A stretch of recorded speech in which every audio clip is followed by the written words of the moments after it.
So, yes, so before we go ahead, we have this week, on Tuesday, actually, tomorrow, we're going to have our, to continue with our debates. Basically, we have 4 groups left, and then we're going to finish the debates tomorrow, and then you will have your last assessment activities around November, till November. No, I think October, around October. So just to let you know that, I mean, for your debates, make sure that you not only use the materials we already have in on Moodle, readings, PowerPoint slides, etc. But it depends on the debate topics, and I think it's important that you still do a number of do research, read media news, and also do a little bit of research before you come up with some arguments, legal arguments or strong arguments you think good and strong arguments. Remember, this is an assessed activity, so you have to do it, I mean, seriously. And I'm going to release the marks as soon as actually, I'm going to release the marks not only for debates, but also position papers. The marks are already there, just need to release them.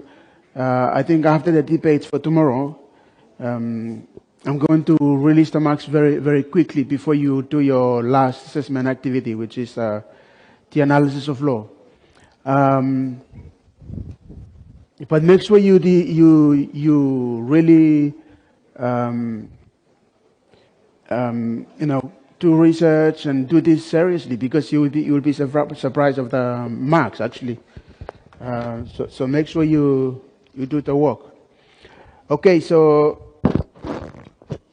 the second last topic, using international and comparative law. It's actually a short topic and quite easy topic, because it's on something some of you may already know, or all of you may know, using international law, but also comparative law as examples to strengthen, to help us find some solutions on how we can do law reforms in our own country. So very quickly on if you go back on topic 8, so what we have seen, just a reminder, what we have seen or covered in topic 8 was strengthening of social contract using communicative action,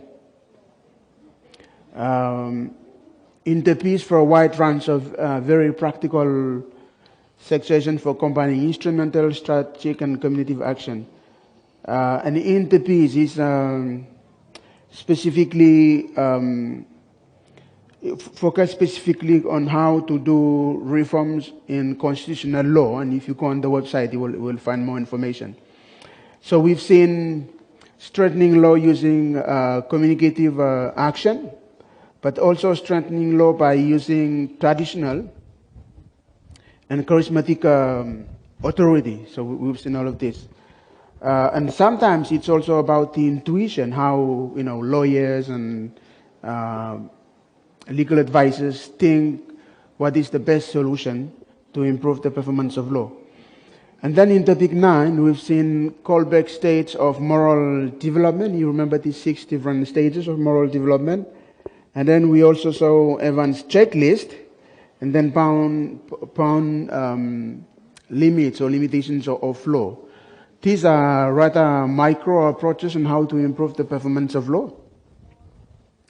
But when you when you try to find different strategies on how to improve your law, sometimes you may find that some of the macro approach, not only macro approaches but also micro approaches, important to help you find some solutions or some recommendations on how to improve the law, the performance of the law. So what we need to know is that, of course, we need to choose the tool, the best tool or tool best suited for to help us improve the performance of law or do the law reform. But as the saying here goes, if you find using a hammer and nails easier and it gets the job done, then you don't need to use an electric drill and screws.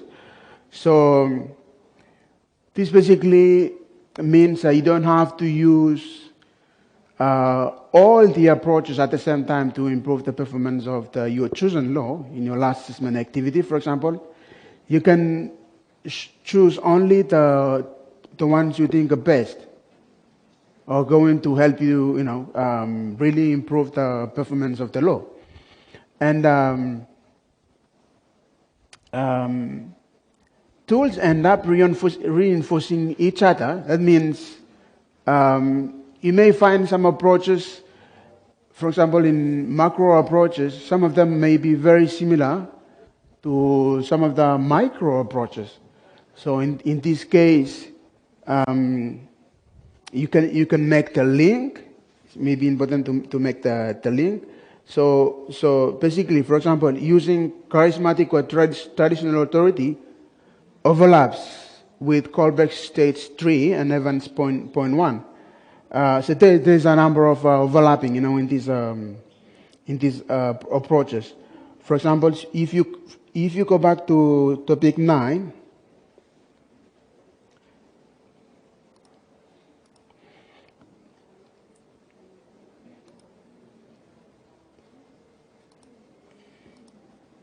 so if you go back to topic 9 and you see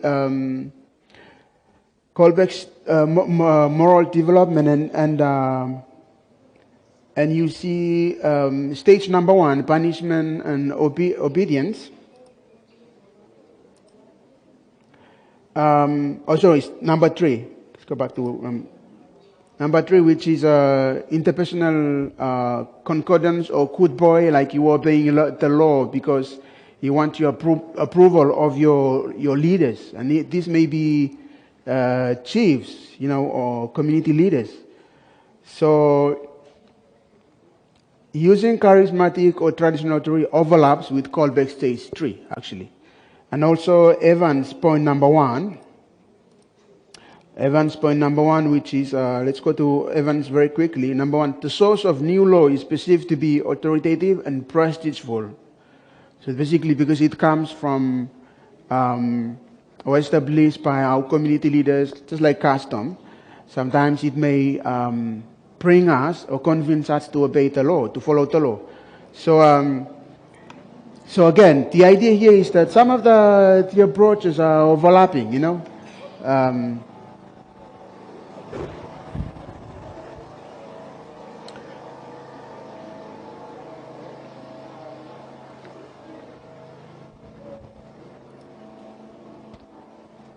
And the same with Colbeck Stage number 1 with effective punishment. It also overlaps with Evans point number 3 and number 5. So you go back on Evans point number 5 and number 3 and you will see the same thing, etc.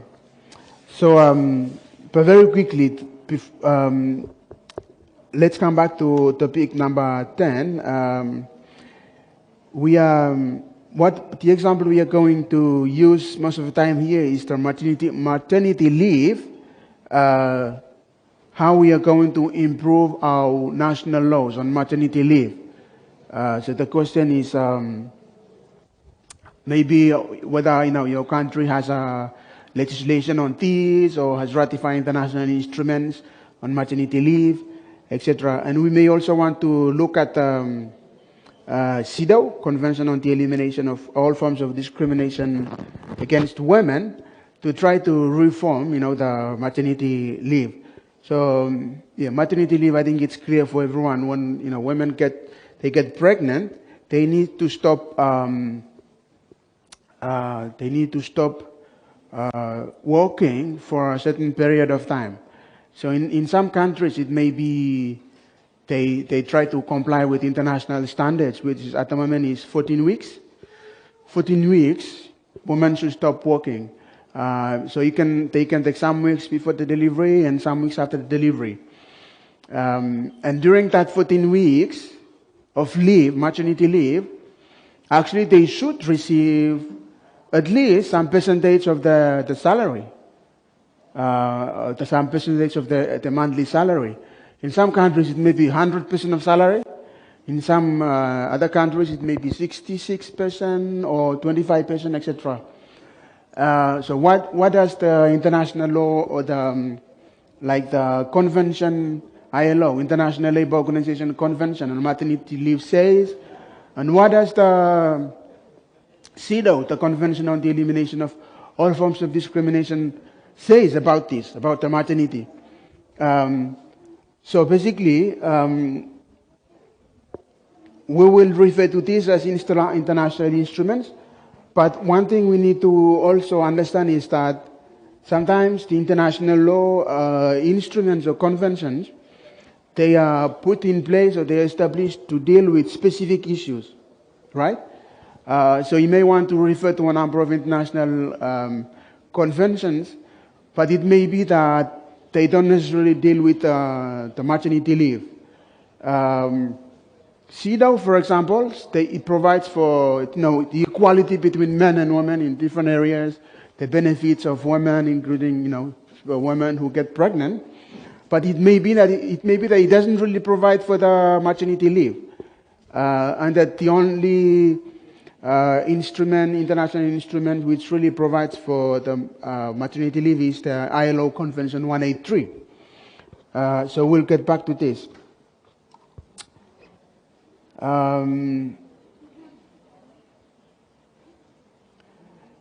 So yes, basically this is the overview or some of the instruments we are going to use as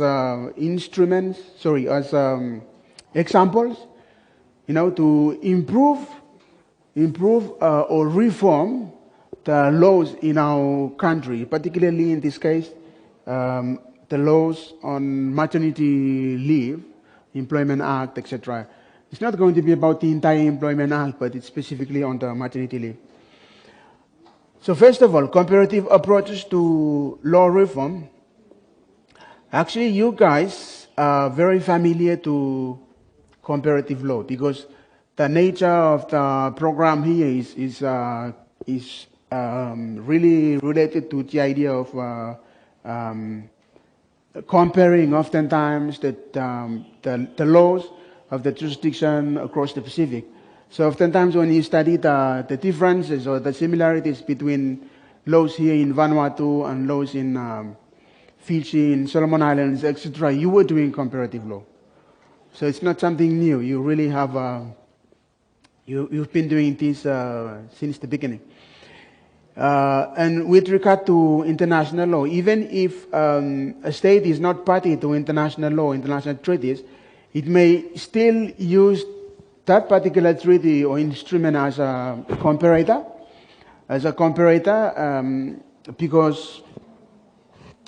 because these are regarded as international standards, and also they are widely accepted, by the states. But yes, both comparative and international law,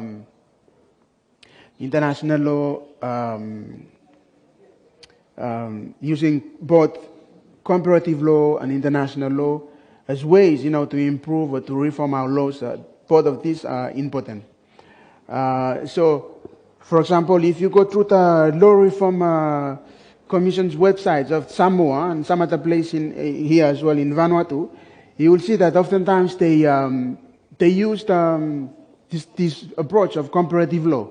They look at what has been done, or what is the situation or status of law in a particular area in other countries, and then they try to see whether they can follow or whether it's the best approach, because of course you also need to consider the special circumstances of each country. I'll get back to this.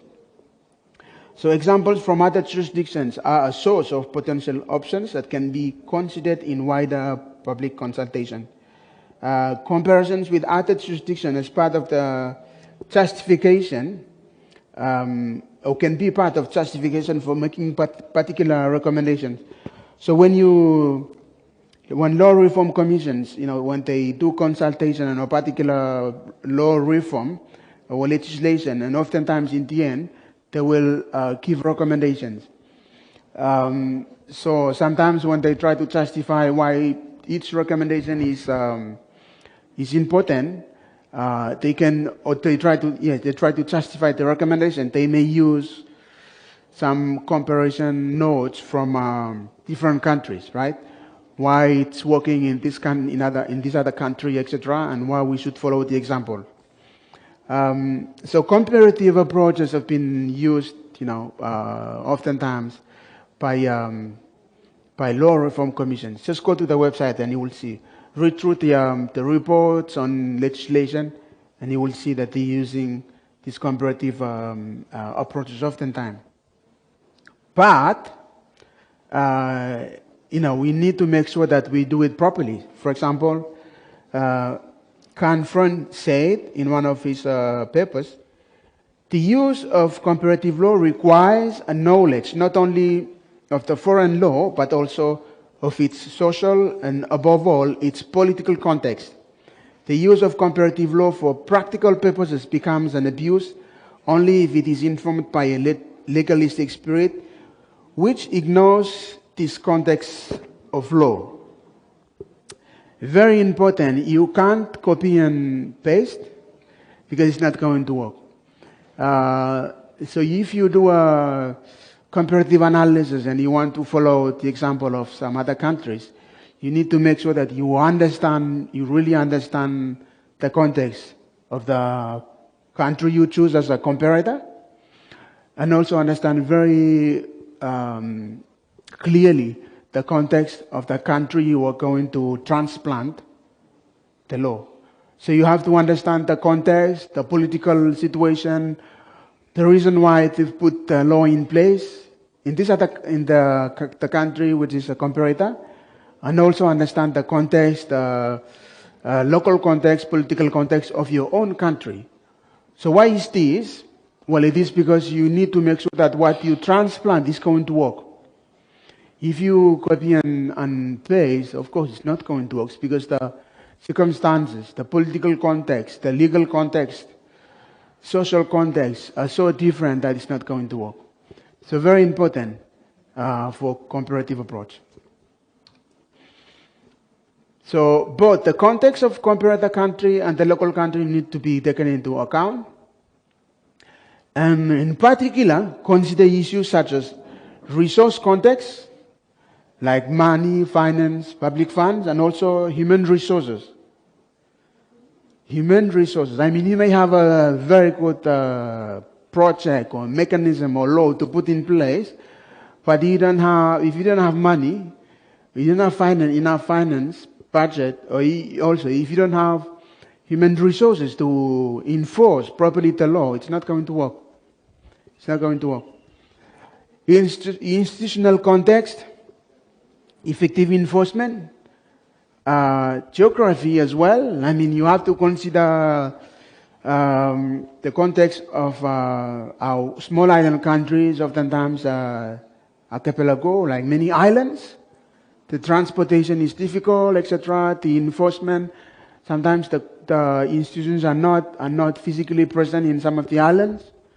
The size, variation in philosophical orientation, the values. You remember these values of good societies and civil societies mentioned by Etioni in reading 4 or topic 4. We have to also consider the values, the different values of the society, whether we are going to accept, some new rules which provide for some new, values, etc. So you have to consider the context, and when we talk about the context, all of this should be taken into consideration.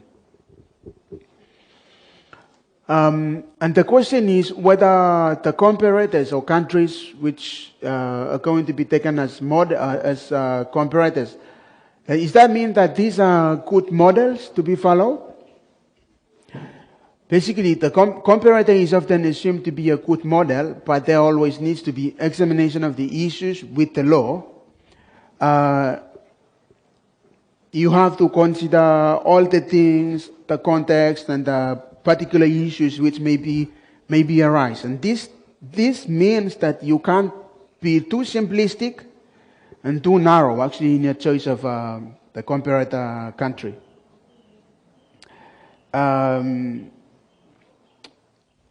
So you really have to understand all the issues and the reasons behind why a law has been adopted and whether it's effective, it's been enforced properly, etc. The situation of the country of comparator and your country.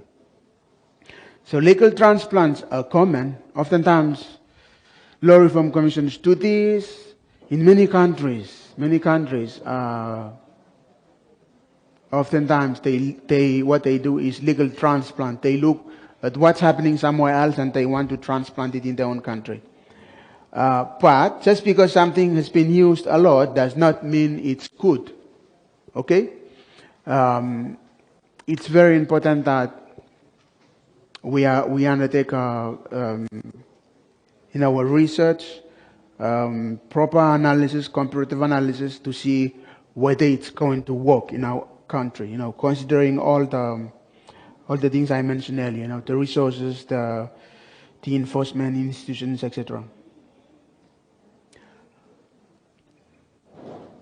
Regardless of some of these challenges, there are a number of good things we need to highlight when it comes to do a comparative analysis, or using the examples from some other countries. The value of comparison, or the benefits of comparison is that this provides example solutions, whether to use or to avoid. So you look at the examples and it depends on the study you undertake. You can use some of these examples or avoid some of these examples, but it's already there. So it reduces the need for innovation. It's not an entirely new thing. I mean, the issue with an innovation, when you want to write a new law, I don't know, let's say you want to establish a research center, a national research center in your country, and then you want to write a law on the legal framework of this national research center. And let's say you want to innovate, like write something completely new. I mean, it's going to be a lot of work. You don't know whether it's going to work. How you're going to put a legal framework, and how you are going to whether the functions of the research center, etc.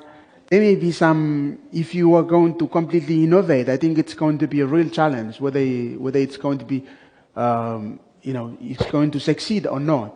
But when you look at some examples of the research center already established in some of the countries, in Fiji, in UK, in Canada, Australia, they actually already have some national research centers. Okay? So you can look at the models, and then a number of models, and then see what type of research center you want to have in your country. So based on this, you can basically try to follow one particular model, and then contextualize it in your country. Make sure that what you put in place, it works. But you see, when you try to completely innovate, it may be a challenging work. Provides examples of drafting techniques. You have already a draft or already a law in place, and you see how they draft it. So it may be an example to follow. So the techniques may already be there. Provides experience with practicality and enforceability. So you look how they enforce the law, how it is can be seen as practical in their own country. So do a little bit of research and see how the law is enforced, etc., and then see whether this can be an example or can be done in your country, right? So these basically are some of the values or benefits of the comparison. There is also, if you read the reading provided in the topic guide, you will see an article or a paper written by Kamba. I've also uploaded on Moodle. He also talks about the process of comparison. So first of all, he mentions the descriptive phase, part of content, the content of specific rules, and also the legal system.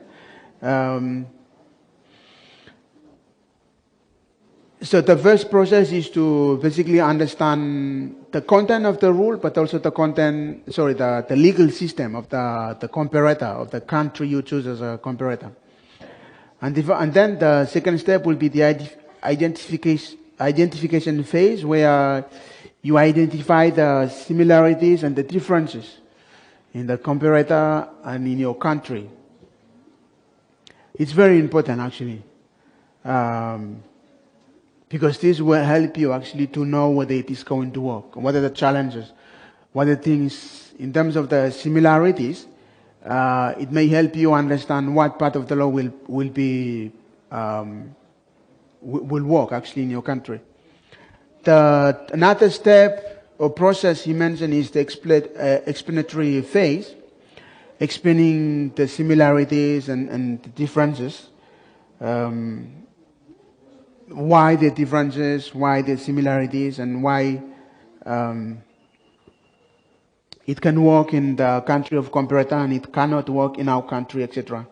So look at the similarities and differences, and this may help us actually to know whether we should adopt the law or we should change some parts of the law, etc. One of the very important parts of the comparative analysis or comparative approach is impact analysis. Some of the legal scholars, they consider this as they consider impact analysis as completely a different approach, as not being part of comparative approach. But it's still, we can include this in the comparative approach.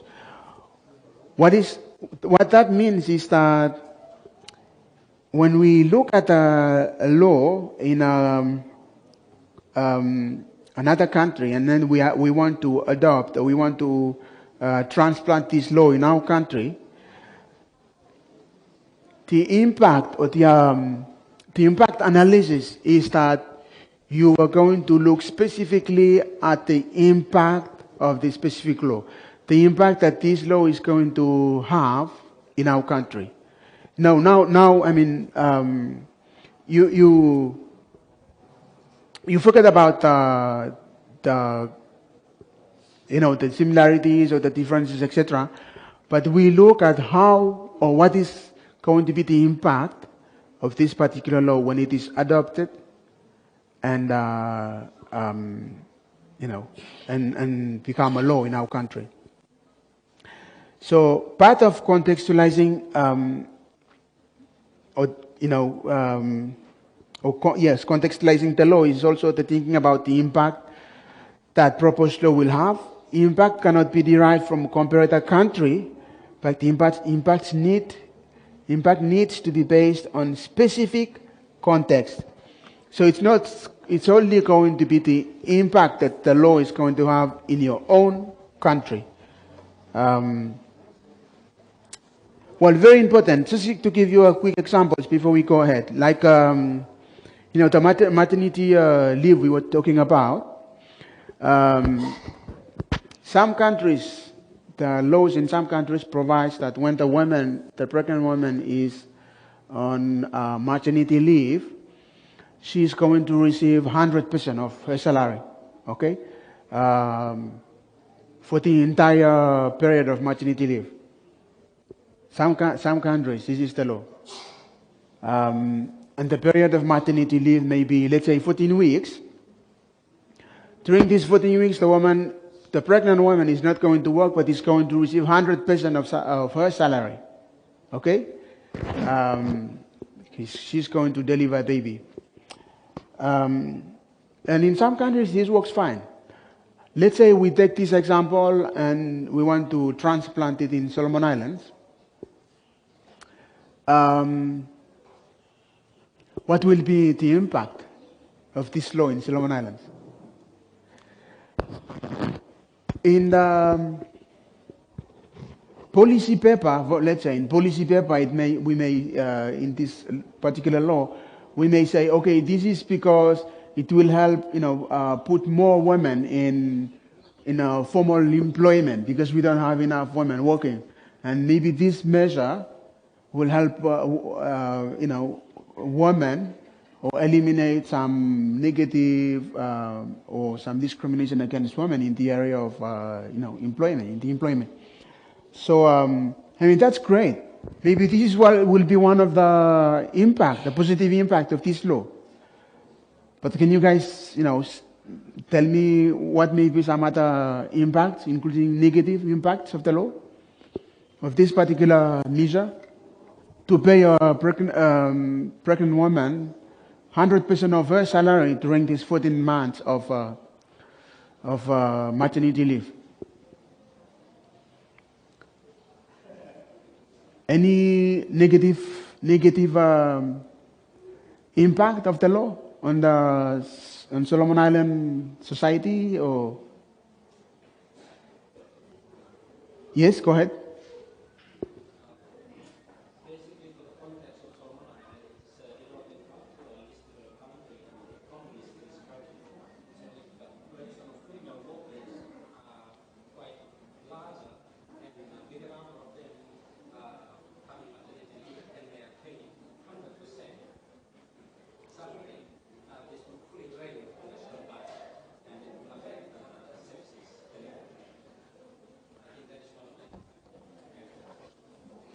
It will affect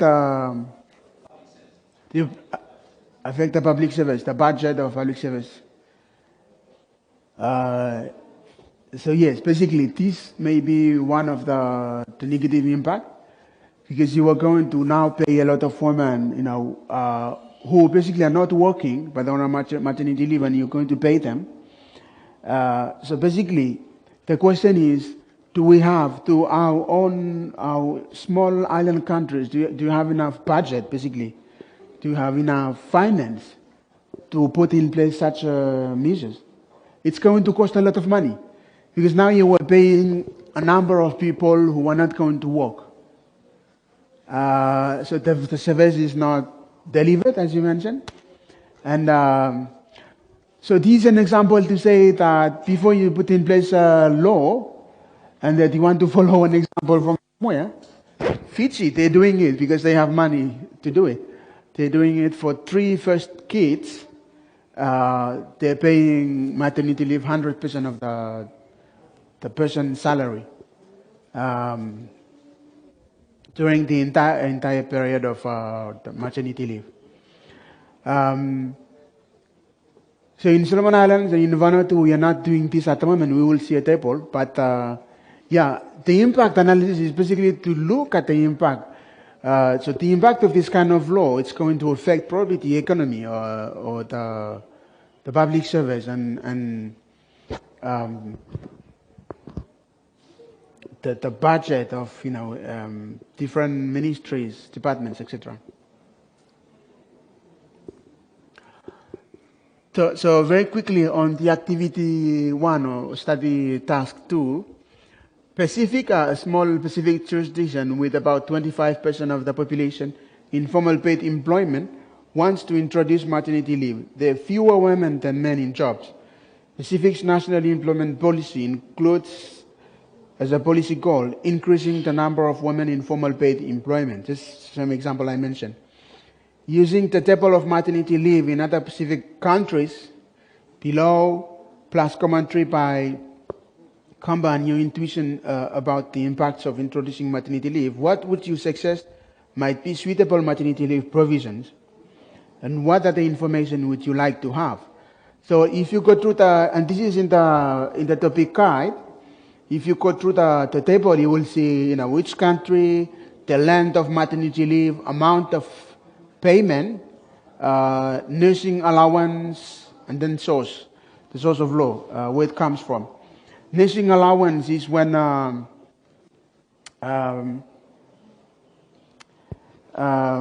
let's say,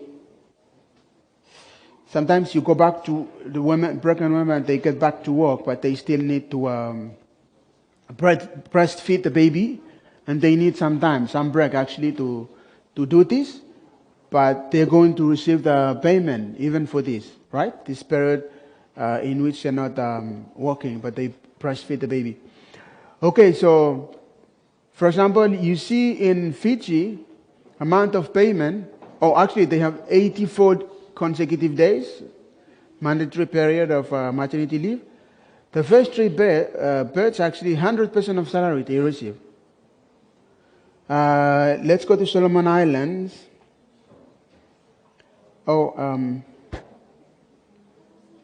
Solomon Islands, 12 weeks in total, 6 weeks post-birth mandatory, and basically 6 weeks. 6 weeks before the 6 weeks before the delivery, the woman can decide when she wants to go on maternity leave, but she can go 6 weeks prior to delivery.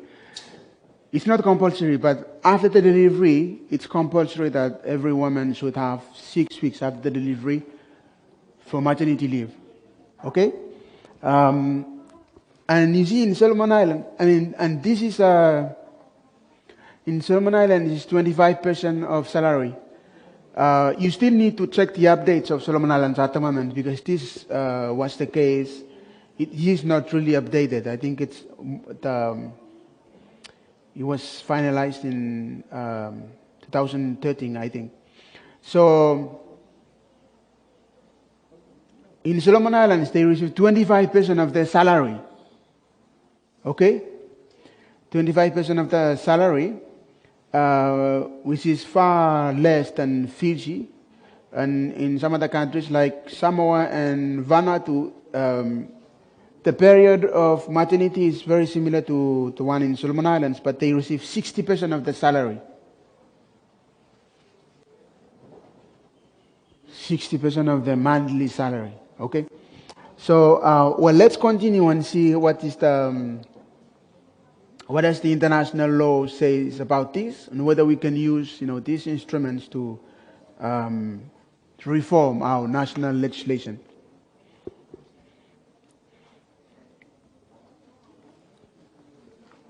And well, this is about international law, because we are going to use, for example, some of the conventions, particularly the International Law Labor Convention, which provides specifically for the period of maternity leave and also the payment, how this should be paid.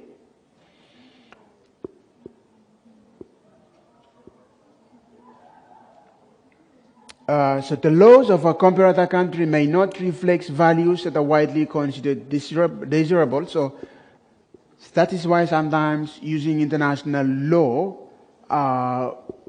might be probably better, because you are referring to standards which are widely accepted. So the process of creating international law instruments suggests that the values contained within them are widely accepted statements of principle. Especially for the conventions or treaties which are ratified by many countries. Like when you take CEDAW and some other human rights instruments, they are ratified. These are some of the most ratified instruments. They are ratified by many, many countries.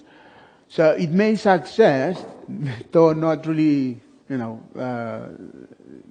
entirely true for some specific rules or areas, this may suggest that because they are widely ratified, these instruments are ratified by many, many countries, they may suggest that they are widely accepted by the entire international community. Therefore, they can be used as possible source of comparison, even without ratification. Let's say the ILO Convention on Maternity Leave, Convention 183, at the moment is not ratified by Solomon Islands. And this convention provides for, the period of leave and also the percentage of monthly salary the women are going to get paid for. But the Solomon Islands is not party. But let's say this convention has been ratified by many countries and is widely accepted as the rule. So can Solomon Islands use this? Of course, yes. Even though Solomon Islands is not a party to this treaty, they can still use it. It's no problem. But when we use international law, we need to be careful. The local context must be at the forefront of consideration. So the caution is particularly relevant in relation to international instruments because sometimes they ideology-driven moral force, but ideology is contestable. So that sometimes some of the values protected, defended in these instruments, they may be criticized, that they may be not accepted in some societies. Okay, so CEDAW is really an example as well. Sometimes the values defended and protected under CEDAW are not accepted in some other countries, including us in the Pacific. And there may not be wide agreement on some of specific clauses or articles of the convention, on the meaning of the provisions, and also how this should be implemented or enforced in specific countries. So there may still be differences in some parts or some clauses or provisions of the convention. So yes, these are things that should be taken into consideration. But I mean, regardless of this, using an international convention which is widely or is ratified by many, many countries, there's no problem on using what is provided in this instrument to do the reform or amend or implement or incorporate this in your national legislation. You can do it. If you go to study task number 3, you will see the question of using not only CEDAW but also the ILO Convention on Maternity Protection, 183, Convention 183. For example, when you look at CEDAW, Solomon Islands has ratified CEDAW, and Article 11.2 provides that in order to prevent discrimination against women on the grounds of marriage or maternity and to ensure the effective right to work, states parties shall take appropriate measures to prohibit dismissal on the grounds of pregnancy, right? I mean, an employer cannot, and this is what the CEDAW say, dismiss a woman because she is pregnant. This is discrimination. Or of dismissal on grounds of pregnancy or of maternity leave, and discrimination in dismissal on the basis of marital status. So basically it prohibits discrimination on the basis of marital status as well. And then to introduce, basically it asks the states parties to introduce maternity leave with pay or with comparable social benefits, etc., etc. But this is quite general. I mean, it requires Solomon Islands to not discriminate against women who are pregnant, but also it requires Solomon Islands to establish or to introduce maternity leave with pay, with benefits. But it's not very specific on how many percentage of salary or how many days or how many weeks should be in the maternity leave period. So question 1, can CEDAW be used to tell us about what Solomon Islands maternity law should be? Yes. We can guess so, that it should not, we should make sure that the law in Solomon Islands on maternity leave should not be discriminated against women, etc. Should give some benefits to women or maternity leave to women. But as I say, there's no more details. But the ILO convention, because it is specific on maternity, it provides more. Length of leave in ILO Convention 183, 14 weeks, amount of payment 66% of the salary. But can be less if economy is insufficiently developed. And who provides for the payment? Actually, the ILO convention prohibits that the employer should pay for the maternity. The government actually should pay for the maternity. Because if the employer pays, I mean, it's a burden on the employer, and they're not going to, it's going to affect the company. So usually the government should pay for this, unless there are some agreements between the government, between the employer, and also the employee.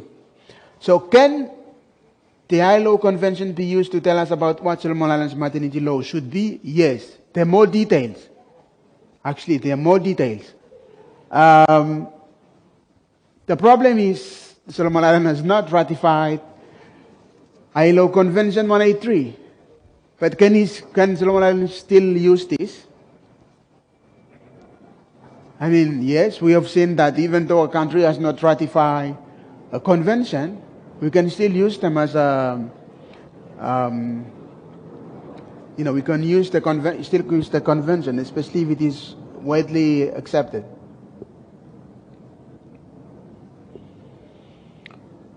So this is the study task for how should a country select between standards in the absence of ratification.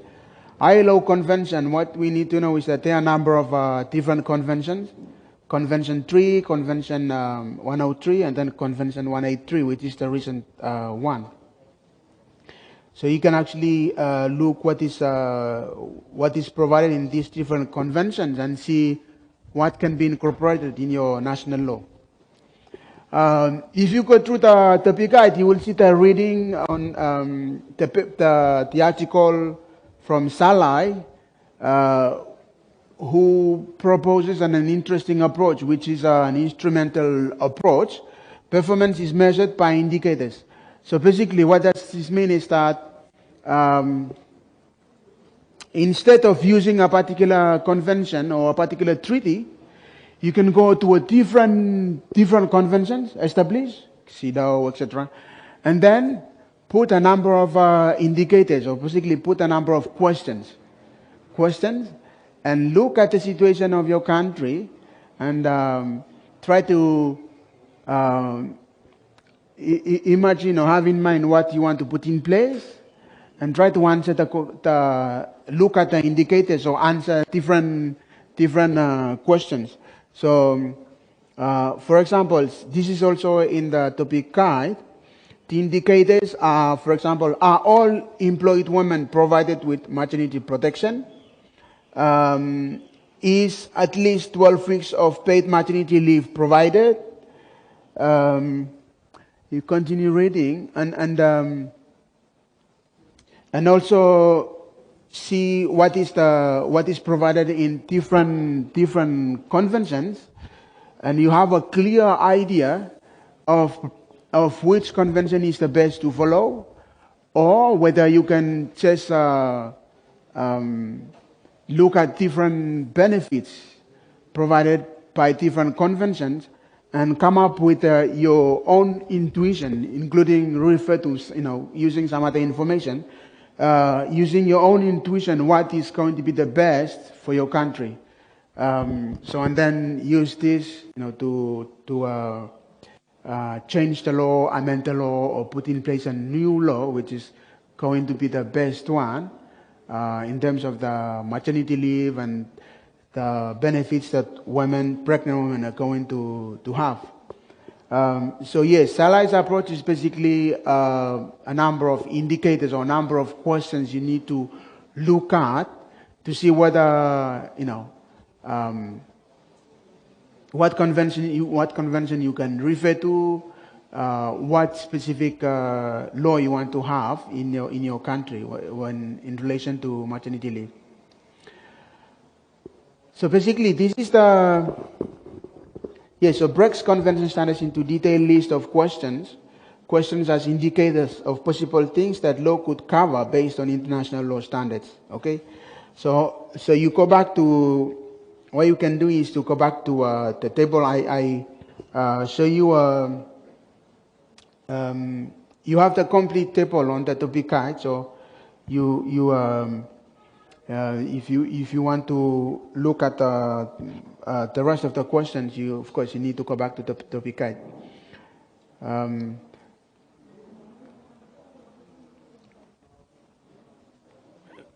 So yes, basically this is the two approaches using either comparative or international law, like the instruments. And here we mainly used ILO Convention 183 and also the CEDAW Convention. But it depends on the subject matter. You can refer to different kinds of international treaties. The examples we are using here on maternity leave.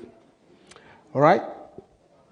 So the last study task on topic 5, and we're not going to do it here, but you can do it by your own, and we can discuss this more on the during the tutorial time after the debates.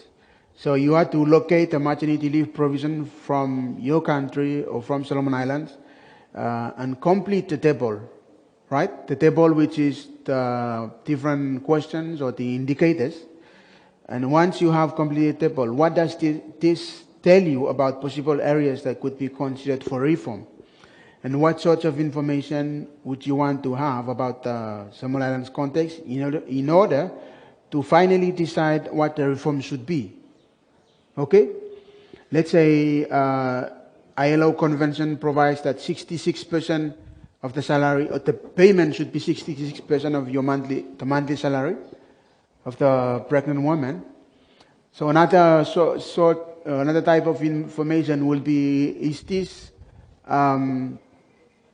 does the economy, the current situation, financial economic situation of Solomon Islands can allow for this 66%, right?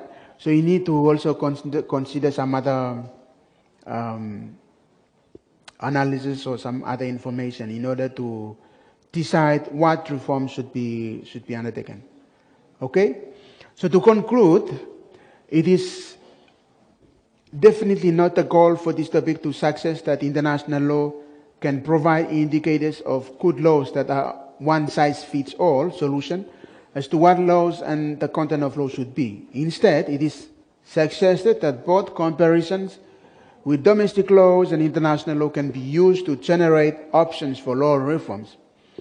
You can use international law, but you can also use domestic law from another country. This is a comparative analysis.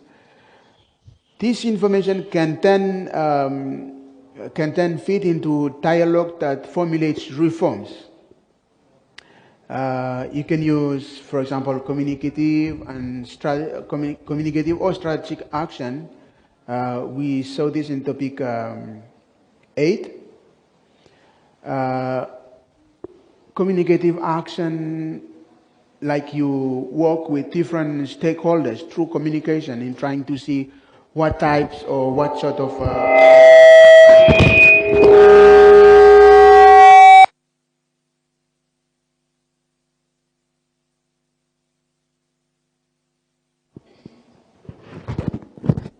test. So it doesn't mean that once you use the comparative approach and then international law, your decision will be final. You remember that the consultation is still very important. And during the period of consultation, you can use this communicative action, etc. And,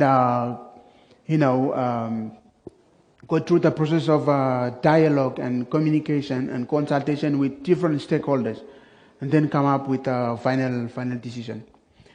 To determine the best options, so determining the best options will always be based on the local context, should always take into account the likely impacts. We've talked about this. Really, the local context should be taken into consideration, and also look at the impacts. Any chosen law from any country, you need to look at what is going to be the impact of this particular law on